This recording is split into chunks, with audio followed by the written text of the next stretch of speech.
I continued yoga in college. Shortly after returning to DC, after college, I moved to Los Angeles, where I sought a group with whom to meditate. Unfortunately for me, I met someone who brought me to Dr. Gard, and in her classes, my love of meditation increased, and here we are today. Let me point out several things. Here in Southern California, there's a large community of Quakers in Whittier, and I'm told in Whittier the services have evolved into the traditional Sunday services with which so many of us are familiar, the minister, choir, singing, sermon, and so on. The traditional meeting for worship is also alive and well, and I have attended such meetings here in Los Angeles.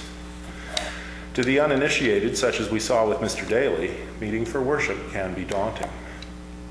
In January 1975, I spent a month in London as part of a college course. I was staying at the Tavistock Hotel on Tavistock Square in London. On the opposite side of the square was a friend's meeting house, and one Sunday morning I decided to attend their meeting for worship. I knew I couldn't take any of my classmates with me, as they would not have understood nor had the patience to sit through the meeting, so I went alone. I had a wonderful time as I understood and knew that I knew what was going on, and that I was comfortable with the silence. There I was, alone in London, sitting with a group of people I had never met nor spoken with, yet we shared this wonderful common bond in meeting for worship. It was truly a beautiful experience, as I was initiated into that esoteric society. Being comfortable in silence can be an instant bond, yet many people are not comfortable in silence. In this brief discussion on Quakers and Quaker philosophy, I've only begun to scratch the surface. There's lots of history and philosophy associated with the Society of Friends, and I encourage you to explore it on your own. Robert Lawrence Smith was headmaster at Sitwell Friends while I was there at school. He has since written a book entitled A Quaker Book of Wisdom, Life Lessons in Simplicity, Service, and Common Sense. I'd like to close this morning by reading a few paragraphs from his book, from the chapter on service. Here's a Quaker joke. A friend takes a non-Quaker to meeting for worship. Everyone is sitting quietly with heads down and eyes closed. After 5 or 10 minutes of continued silence, the visitor becomes increasingly restless and puzzled. He nudges the Quaker and asks in a loud whisper, "When does the service begin?" The Quaker replies, "The service begins when the worship ends." Mr. Smith goes on to say, "Sacking slapper," but then the Quakers have never distinguished themselves as humorists.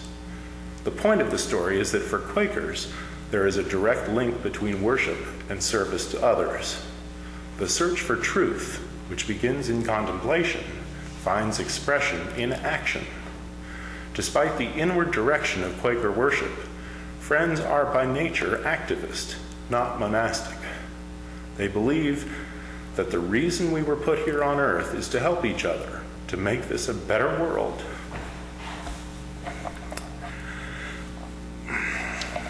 William Penn linked worship and service succinctly when he said, "True godliness does not turn men out of the world, but enables them to live better in it, and excites their endeavors to mend it."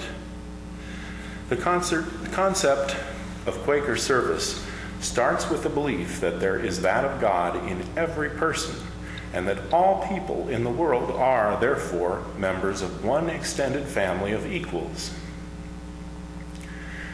What can we do to make this miraculous family of ours healthier, happier, and less violent? The first generations of Quakers in this country took up the challenge by working for the abolition of slavery, fair treatment of Indians, and humane conditions for prisoners and patients in mental hospitals. 250 years later, the Nobel Prize for Peace was awarded to the American Friends Service Committee for this eloquent citation. It is the silent help from the nameless to the nameless, which is their contribution to the promotion of brotherhood among nations. True service, Quakers believe, responds to need wherever it exists in the human family. not simply to the problems of our direct kin, close friends, and political allies. So there you have it: service, simplicity, and above all, modesty. The Quakers are not known for publicizing their good works. They consider themselves activists, actively participating in the world to make it a better place for all. But they work behind the scenes, quietly, without public relations publicizing their good deeds. Surely there are aspects in your life which have been influenced by these traditions, even though you may not be directly aware of that source. We often tend to distance ourselves from what we don't understand. Hopefully you can take a look at your own situation and see what external influences have caused you to make choices you've made in your own lives. What about you? What brought you here? Is it because of your love of silence and meditation?